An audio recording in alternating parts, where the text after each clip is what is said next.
Je m'appelle Amanda, j'ai 34 ans. Et je l'ai enfin fait. J'ai acheté ma propre maison. 2 étages, 3 chambres, dans un de ces quartiers où l'on a envie de se promener la nuit. Le genre d'endroit dont je rêvais quand j'étais jeune et fauché. Et la plupart des gens auraient organisé une pendaison de crémaillère le week-end de leur emménagement, mais pas moi. Je voulais d'abord que tout soit parfait. En fait, tout devait être parfait. J'ai passé des semaines à choisir des meubles, pas seulement ceux qui étaient en solde chez Ikea, mais j'ai vraiment réfléchi à chaque pièce. Le canapé devait être de la bonne couleur et de la bonne taille pour le salon. Et la table à manger devait pouvoir accueillir confortablement 6 personnes, car je prévoyais de recevoir régulièrement du monde. J'ai même acheté de vraies œuvres d'art pour les murs au lieu de ces reproductions génériques que tout le monde possède. Mes amis n'arrêtaient pas de m'envoyer des SMS. C'est quand la fête, Amanda? J'ai hâte de voir le nouvel appartement. Mais je n'arrêtais pas de les repousser. Bientôt, leur disais-je, je veux d'abord tout préparer. Enfin, la semaine dernière, j'ai regardé autour de moi et je me suis dit, d'accord. Ça y est, c'est parfait. Chaque pièce semblait sortir d'un magazine. Propre, organisée, accueillante, j'étais prête. J'ai donc appelé mes amis les plus proches. Je n'en ai pas beaucoup, juste 5 ou 6 personnes en qui j'ai vraiment confiance et que j'aime beaucoup. La qualité prime sur la quantité, vous voyez, je leur ai dit que j'étais enfin prête pour la pendaison de crémaillère et leur ai demandé s'ils pouvaient venir dans 2 semaines. Tout le monde était enthousiaste et a dit oui immédiatement. Mais je savais que je ne pouvais pas me contenter d'envoyer un SMS à ma famille. Ils avaient besoin d'une invitation en bonne et due forme. Face à face. J'ai donc décidé d'aller dîner chez mes parents et de leur annoncer la nouvelle en personne. Mes parents vivent dans la même maison que celle où j'ai grandi, à environ 20 minutes de là. C'est plus petit que mon nouvel appartement, mais c'est confortable. Maman a toujours quelque chose à préparer quand on arrive, et papa est généralement dans son fauteuil en train de regarder le match qui passe. Quand je suis arrivée ce soir-là, j'ai vu 2 voitures supplémentaires dans l'allée. La voiture de ma sœur Emma et le camion de son mari Jake. J'aurais dû me douter qu'il serait là. Emma est enceinte de 6 mois et elle passe beaucoup plus de temps chez papa et maman ces derniers temps. Je pense qu'elle aime l'attention. Je suis entrée et j'ai trouvé tout le monde dans le salon. Maman s'occupait d'Emma, lui apportant un coussin de grossesse spécial. Papa et Jake parlaient d'un projet de travail. Emma était au milieu de tout ça, une main sur son ventre. L'air de tenir la cour. Je me suis assise et j'ai attendu une pause dans la conversation. Emma racontait que le bébé avait donné des coups de pied toute la journée, et tout le monde était suspendu à chaque mot. Finalement, il y a eu une pause et je me suis lancée. Je voulais te dire que j'organise une pendaison de crémaillère pour la nouvelle maison dans 2 semaines. Samedi 15. J'aimerais vraiment que vous soyez tous là. La réaction a été décevante. Maman a souri poliment et a dit « Oh, c'est gentil, ma chérie, nous essaierons de venir. » Emma a à peine levé les yeux de son téléphone, « Oui, peut-être. » J'attendais plus d'enthousiasme, mais ce fut tout. Ils sont tous retournés à ce qu'ils faisaient avant. Comme si je leur avais dit que je faisais une vidange ou quelque chose comme ça. Puis Emma s'est soudainement réveillée. Oh, ça me fait penser. J'organise ma baby shower. On pense au même week-end, en fait. Quelle est la date de la tienne? Le 15, ai-je répété. On pensait aussi au 14 ou au 15. Mais ne vous inquiétez pas, on peut s'arranger. Et c'est ainsi que la conversation a basculé sur la fête d'Emma. Les décorations qu'elle voulait, les jeux auxquels ils allaient jouer, les personnes qu'elle invitait.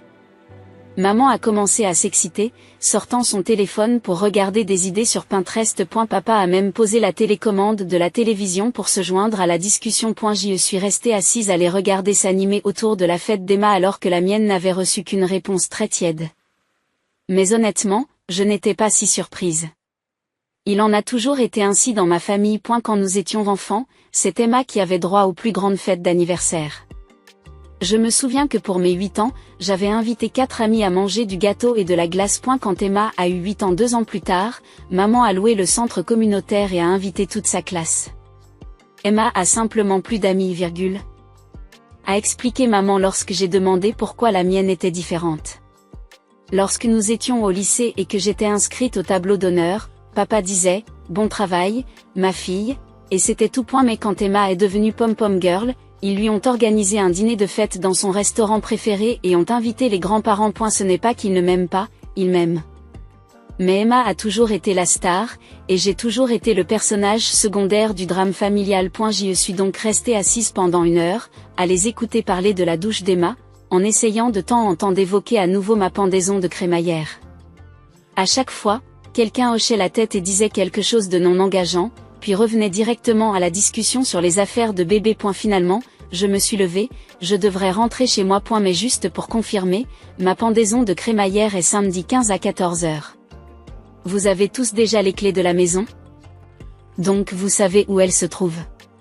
J'espère vraiment que vous pourrez venir. Alors que je me dirigeais vers ma voiture, je les entendais à travers la fenêtre, déjà en train de discuter de la fête d'Emma. Les couleurs, le choix du traiteur et la question de savoir s'il faut faire un gâteau de couche. Je me suis assise dans ma voiture pendant 1 minute avant de démarrer, en regardant la maison. Cette même maison où j'ai grandi en ayant toujours l'impression d'être dans l'ombre d'Emma. Où mes réussites étaient reconnues mais jamais célébrées, alors que les siennes étaient traitées comme des fêtes nationales. Mais vous savez quoi? Je n'avais pas besoin de leur enthousiasme pour faire une grande fête. J'avais mes amis et j'allais inviter le reste de la famille moi-même. Tante, oncle, cousin, grand-mère. Des gens qui seraient ravis de faire la fête avec moi. Les jours qui ont suivi ont été très agréables. J'ai appelé tous les membres de ma famille, Carole, la sœur de mon père, Mike, le frère de ma mère, mes cousins Jenny et David, et ma grand-mère Rose. Tout le monde était beaucoup plus enthousiaste que mes parents. À la fin de la semaine, une quinzaine de personnes avaient confirmé leur présence. Mes amis proches, ainsi que des membres de ma famille qui semblaient vouloir fêter l'événement avec moi. Je me sentais vraiment bien. J'ai appelé le traiteur et j'ai commandé de la nourriture pour 20 personnes, par sécurité. Rien d'extravagant, mais des produits de bonne qualité, des plateaux de sandwich, de la salade, des amuse-gueules chauds, du dessert. Et la femme au téléphone a été très serviable et m'a fait un bon prix puisque la commande était passée en semaine. Cela a représenté $1 500 de plus. Mais cela en valait vraiment la peine. J'ai également commencé à dresser la liste des décorations à acheter et à réfléchir à la façon d'aménager la maison pour la fête. Peut-être déplacer quelques meubles pour créer une meilleure circulation. Installer des bannières de bienvenue. Acheter des fleurs pour les tables. Tout se mettait en place à la perfection. Puis, exactement 1 semaine avant la fête, je me suis réveillée avec les pires douleurs d'estomac que j'avais ressenties depuis des mois. J'ai un ulcère gastrique. Je l'ai depuis environ 3 ans, et je l'ai généralement bien géré avec des médicaments et en surveillant ce que je mangeais. Mais parfois, lorsque j'étais stressée ou que je ne prenais pas soin de moi, il y avait une forte poussée. C'est ce qui s'est passé cette fois. 6 Et la douleur était si intense que je ne pouvais même pas me tenir debout. J'ai essayé de prendre mes médicaments habituels, de boire du lait, de m'allonger avec un coussin chauffant. Rien n'y a fait. À midi, je vomissais et la douleur s'intensifiait. J'ai finalement abandonné et je me suis rendue aux urgences. J'aurais probablement dû appeler une ambulance, car il n'est pas très prudent de conduire en étant effondré par la douleur. Mais j'ai réussi. Le médecin des urgences m'a jeté un coup d'œil et m'a fait passer quelques examens. On dirait que votre ulcère fait la fête sans vous, a-t-il dit en essayant de plaisanter. Je n'étais pas d'humeur à rire. Après ce qui m'a semblé être des heures d'attente et d'examen, il est revenu avec un verdict. Nous devons vous hospitaliser pendant quelques jours. Cette poussée est assez grave et nous voulons la contrôler avant qu'elle ne s'aggrave. Me voilà donc allongé dans un lit d'hôpital, branché à une perfusion, 7 jours exactement avant ma pendaison de crémaillère. Un timing parfait, n'est-ce pas? Le soir même. J'ai appelé mes parents pour les informer de la situation. Maman a répondu à la 3e sonnerie. Bonjour chérie, quoi de neuf? Maman, je suis à l'hôpital en ce moment. Mon ulcère s'est aggravé et il me garde ici pendant quelques jours. Oh non, c'est terrible, tu vas bien? Il s'occupe bien de toi? Oui, ça va, les médecins disent que ça devrait aller, qu'il faut juste que je me repose et que je laisse les médicaments agir. Mais maman, je suis très inquiète pour ma pendaison de crémaillère le week-end prochain. Je ne pense pas que je serai capable de tout préparer, et je serai peut-être encore là. Il y a eu une pause, puis maman a dit quelque chose qui m'a complètement choquée. Tu sais quoi? N'annule rien, je vais m'occuper de tout pour toi. Quoi, vraiment? Bien sûr, tu te concentres sur ta guérison. Je m'occuperai de tout ce qui concerne la fête. Je suis douée pour organiser les choses, tu le sais. Et j'ai ton double des clés. Alors je peux entrer dans la maison et tout installer. J'ai failli me mettre à pleurer sur mon lit d'hôpital. C'était exactement ce que j'avais besoin d'entendre. Ma mère s'est levée pour m'aider quand j'en avais vraiment besoin. Maman, ce serait génial, merci beaucoup. Ne m'en parle pas, qu'est-ce que tu veux que je fasse? Tu as dit que tu avais déjà commandé un traiteur, n'est-ce pas? Oui, c'est réglé, mais je dois encore acheter des décorations et préparer la maison. Peut-être louer des chaises supplémentaires si nous en avons besoin. Il faudra probablement compter environ 1500 dollars de plus pour tout. D'accord, pas de problème, pourquoi ne pas transférer de l'argent sur mon compte et je m'occuperai de tout cela. Je m'assurerai que tout est parfait. Sans même y penser, j'ai sorti mon téléphone et je lui ai envoyé 1500 dollars par Venmo. Entre le traiteur et tout ça, j'en étais à 3000 dollars dans cette fête. Mais ça en valait la peine. Ma mère allait s'assurer que tout était parfait, point. J'ai compris, dit-elle. Ne t'inquiète de rien, Amanda. J'appellerai le traiteur demain pour confirmer les détails, et je commencerai à acheter les décorations. Tu te reposes et tu te remets. Merci beaucoup, maman. Cela représente tout pour moi. Je t'aime, chérie. Je t'appellerai demain pour te donner des nouvelles. Après avoir raccroché, j'ai eu l'impression qu'on m'avait enlevé un poids énorme des épaules. Ma mère pouvait être parfois frustrante, mais elle était vraiment douée pour organiser des événements. Elle avait organisé de nombreuses fêtes au fil des ans, des fêtes d'anniversaire pour Emma, des célébrations d'anniversaire, des rassemblements de vacances. Elle savait ce qu'elle faisait. Les jours suivants à l'hôpital ont été plutôt paisibles. Les médecins ont maîtrisé mon ulcère avec des médicaments plus puissants et un régime alimentaire strict. Je me sentais beaucoup mieux. Même s'ils m'ont prévenu que je devrais faire attention à ce que je mangeais et buvais pendant un certain temps. Maman m'appelait tous les jours pour me donner des nouvelles. Elle avait tout confirmé avec le traiteur. Elle avait commandé des décorations qui étaient en train d'être livrées à la maison. Elle s'était arrangée pour que des chaises pliantes supplémentaires soient déposées le matin de la fête. Tout était réglé. Elle ne cessait de répéter, « Tu n'as pas à t'inquiéter, tout est sous contrôle. » Je devais sortir de l'hôpital le samedi matin, le jour de la fête. Un timing parfait. Je pourrais rentrer à la maison, me laver et profiter de la fête sans avoir à me préoccuper de l'organisation. Vendredi soir, allongée dans mon lit d'hôpital, j'étais vraiment excitée. Demain, ce serait mon jour. Ma pendaison de crémaillère, dans ma belle maison. Avec des gens qui tiennent à moi.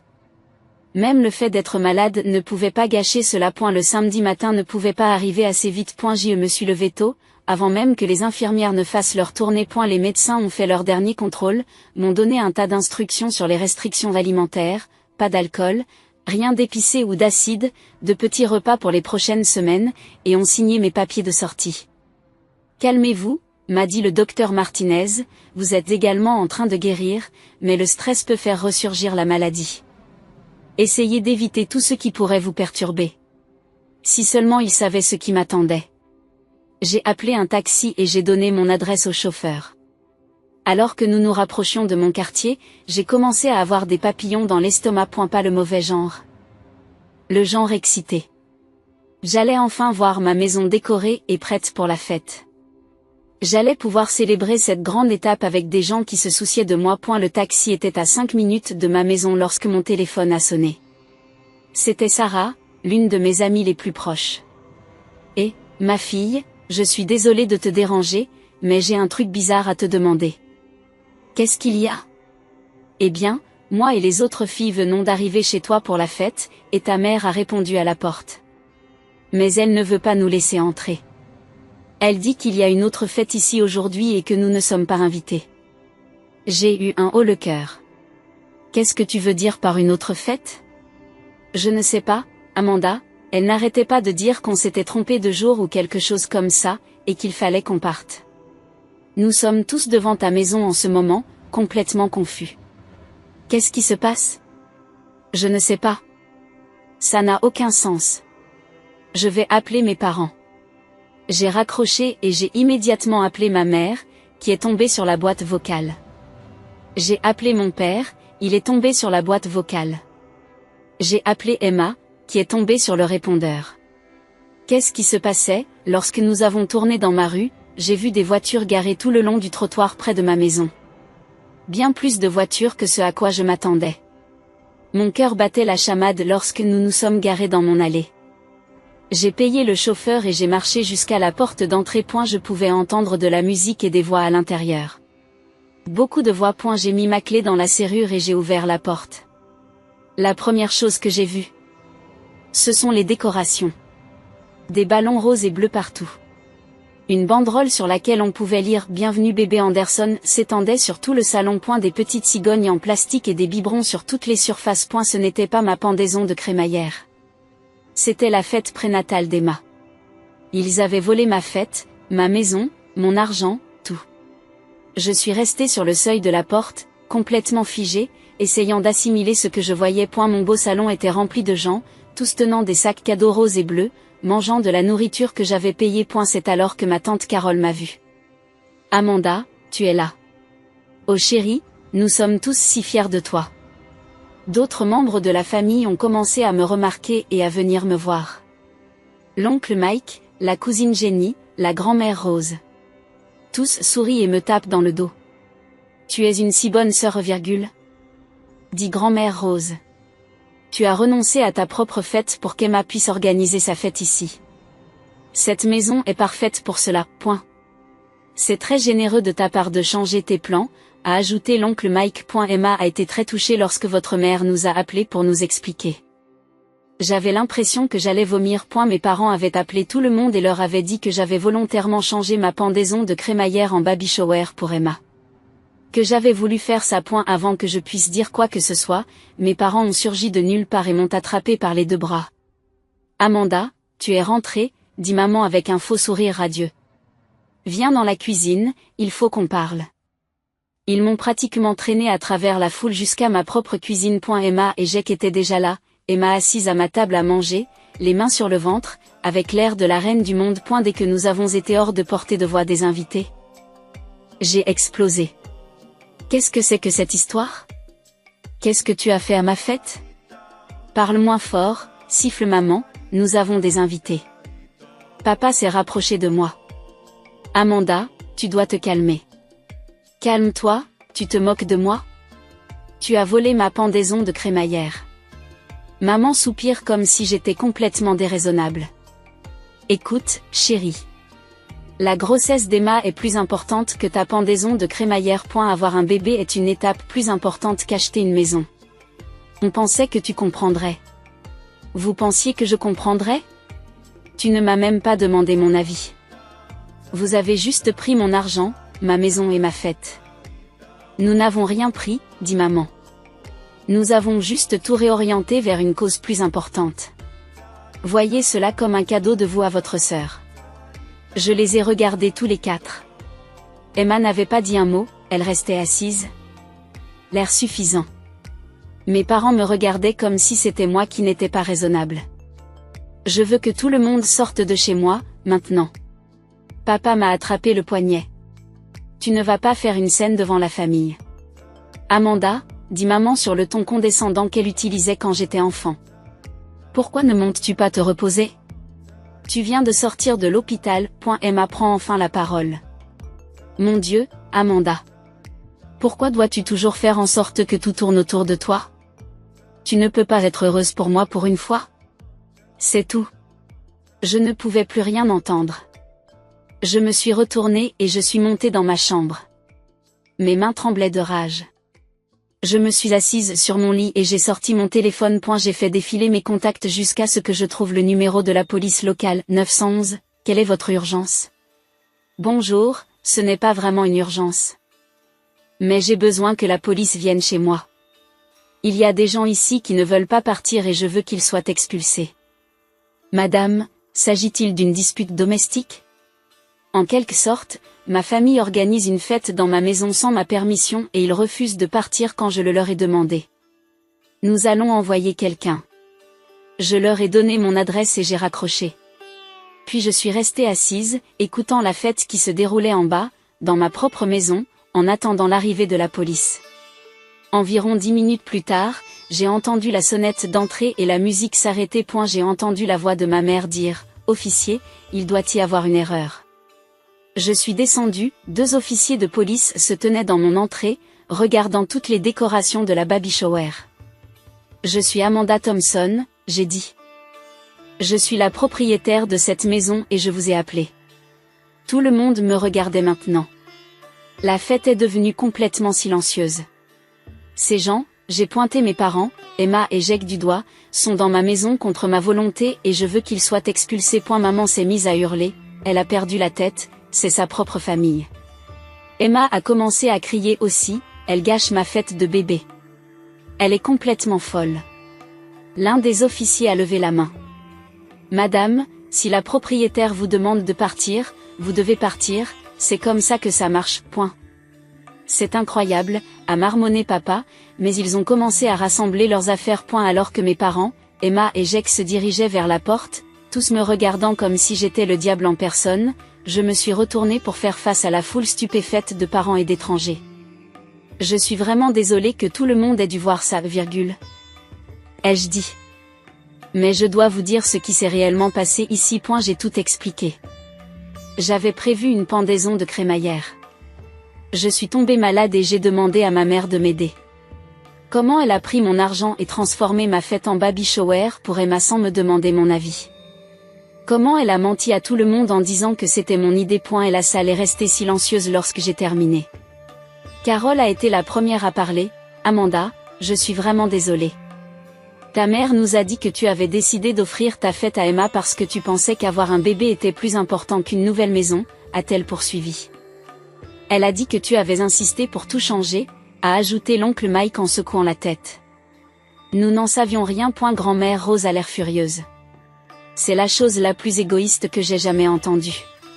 Prendre votre argent et votre fête comme ça. Certaines personnes que je ne connaissais pas. Apparemment des amis d'Emma et de mes parents, ont commencé à s'excuser et sont partis rapidement. Mais tous les membres de ma famille sont restés.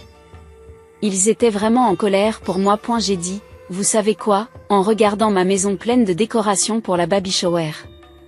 J'ai payé $3000 pour cette fête. Je ne vais pas les laisser la gâcher complètement. J'ai sorti mon téléphone et j'ai appelé Sarah. Et, vous êtes toujours dans le coin? Oui, on est au café en bas de la rue. Qu'est-ce qui s'est passé là-bas? Longue histoire, mais tu peux revenir? J'organise ma pendaison de crémaillère en ce moment même. En moins d'1 heure, j'ai organisé ma vraie fête. Mes proches m'ont aidé à enlever toutes les affaires de la baby shower, les ballons roses et bleus, la banderole de bienvenue au bébé. Toutes les petites décorations en plastique. Nous avons tout mis dans des sacs poubelles. Mes amis sont arrivés et je leur ai expliqué toute la situation. Tout le monde était outré, mais aussi impressionné que j'ai appelé la police. Les plats préparés par le traiteur étaient encore bons, même s'ils étaient restés dehors pendant un certain temps. Nous avons déplacé les meubles pour créer de meilleurs espaces de conversation. Quelqu'un a trouvé une liste de lecture sur son téléphone et l'a connectée à mon système de sonorisation. Ce n'était pas la fête parfaite que j'avais imaginée au départ, mais c'était réel. Il s'agissait de personnes qui se souciaient réellement de moi et qui étaient heureuses de célébrer avec moi. Pas des gens qui me considéraient comme une source commode d'argent et de travail gratuit. Vers 21 heures. Tout le monde a commencé à rentrer chez soi. Tous les membres de la famille m'ont serré dans leurs bras et m'ont dit à quel point ils étaient fiers de moi parce que je m'étais défendue. Mes amis m'ont promis de m'aider à nettoyer le lendemain. Après le départ de tout le monde, je me suis assise dans mon salon et j'ai regardé tous les sacs pleins de cadeaux de bébé que les amis d'Emma avaient apportés. Je n'allais pas les garder. Ce serait mesquin et bizarre. Le lendemain matin, je me suis réveillée avec 17 appels manqués et une trentaine de SMS. Tous de mes parents et d'Emma. Les textos de ma mère étaient les pires, tu es un monstre. Comment as-tu pu faire ça à ta sœur enceinte, elle a pleuré toute la nuit à cause de ce que tu as fait. Tu as tout gâché. Nous t'avons élevé mieux que ça. Celle d'Emma était encore plus dramatique, je ne veux plus jamais te voir. Tu es mort pour moi. Quand mon bébé naîtra, tu ne le rencontreras jamais. Tu es la pire personne que je connaisse. Les paroles du père étaient plus courtes mais tout aussi méchantes, votre comportement d'hier était inacceptable. Nous avons honte de t'appeler notre fille. Je les ai toutes lues, m'attendant à me sentir coupable ou triste. Mais honnêtement, je me suis sentie soulagée. Pour la première fois de ma vie, j'avais résisté à leur favoritisme et à leur manipulation. J'avais refusé de les laisser me marcher sur les pieds. Je n'ai répondu à aucun des messages. A eu lieu de cela, j'ai appelé le serrurier. J'ai besoin de faire changer toutes mes serrures aujourd'hui, pouvez-vous m'arranger ça? Bien sûr, combien de portes? La porte d'entrée, la porte de derrière et le portail latéral. Je veux de nouvelles serrures, de nouvelles clés, tout. Pendant que j'attendais le serrurier, j'ai rassemblé tous les cadeaux de bébé. Il y avait probablement 20 sacs pleins de choses, de vêtements, de jouets, de biberons, de couvertures. J'ai appelé un service de messagerie qui est venu chercher le tout pour le livrer à l'adresse d'Emma. Le serrurier est arrivé vers midi. Le gentil Roberto n'a pas posé de questions sur la raison pour laquelle j'avais besoin de nouvelles serrures immédiatement. Le soir venu, j'avais de nouvelles clés et la certitude absolue que mes parents ne pouvaient plus entrer chez moi quand bon leur semblait. C'était il y a 4 mois, et je n'ai parlé à aucun d'entre eux depuis. J'entends des choses par le biais de la vigne familiale. Emma a accouché il y a 3 semaines, d'une fille. Mes parents ont apparemment dit à tous ceux qui veulent bien les écouter que je suis une personne horrible qui a gâché la journée spéciale d'Emma et qu'ils ne veulent plus rien avoir à faire avec moi. Carole m'appelle parfois pour me donner des nouvelles. Ta mère continue de dire du mal de toi à qui veut l'entendre, m'a-t-elle dit la semaine dernière. Mais honnêtement, Amanda, la plupart des gens pensent que ce qu'ils t'ont fait est horrible. Personne ne croit à leur version de l'histoire. Le drame ne me manque pas. Le sentiment constant de ne pas être assez bonne, pas assez importante, pas la favorite, ne me manque pas. Je ne regrette pas d'avoir à rivaliser avec Emma pour obtenir une reconnaissance élémentaire de la part de mes propres parents. Ma maison est paisible maintenant. J'ai des amis qui viennent régulièrement, de vrais amis qui ne me volent pas mes fêtes ou mon argent. Je sors avec quelqu'un de nouveau, un certain Marcus, qui trouve incroyable que j'ai acheté ma propre maison et qui ne comprend pas pourquoi ma famille ne m'a pas plus soutenue. Parfois, je me demande si je parlerai à nouveau à mes parents et à Emma. Peut-être quand le bébé sera plus grand, peut-être quand tout le monde se sera calmé. Mais honnêtement, je ne suis pas pressée. Pour la première fois de ma vie d'adulte, je ne marche pas sur des œufs avec ma propre famille. Je vis ma vie dans ma belle maison, entourée de gens qui veulent vraiment être là. C'est vraiment très agréable.